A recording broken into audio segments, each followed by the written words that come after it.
relationship between the U.S. and China reminds me of a movie, A Star is Born. An older star adopts a relationship with a younger protege, only in the end to be eclipsed by this younger, newer star. From the U.S. side, expectations that could not be met. From the Chinese side, ancient nation that has adopted new ideas. The relationship was more like a matter of convenience, political and economic.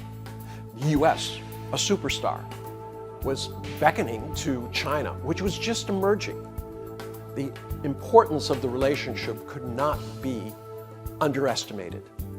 50 years ago, the U.S. was looking for an acolyte. They wanted to bring the world together under one idea. And it was very emotional, the sense that you could have democracy, free markets, liberal values, and they really believed that. And they saw in China an acolyte, a group that could eventually do that. But China is an ancient culture who had a very modern idea, especially about governance and the structure and the society they wanted. So as the years went by, the differences started to overwhelm the commonalities, and the relationship matured. And by matured, I mean that China found its own voice.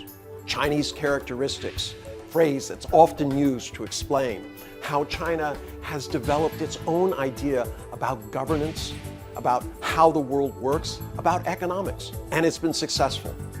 For the last 50 years, China has risen. It has literally eclipsed the United States. And what used to be the U.S.'s strength, the soft power, was able to sell innovation, freedom, hope.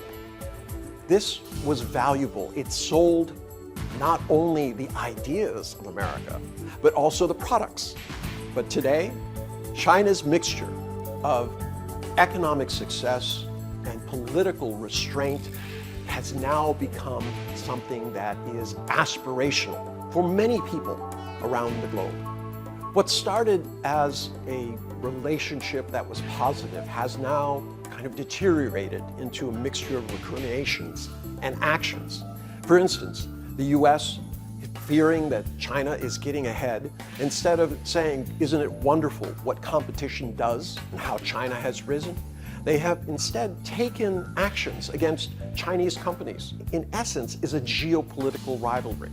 As this relationship has matured, there has been a failure of the U.S. to realize that China, like in The Star is Born, the protege has developed its own voice, its own way of handling things. And it is time to allow the protege the ability to find success in their own way. People and nations have the right to choose. This was a fundamental principle of what the United States always talks about and stood for.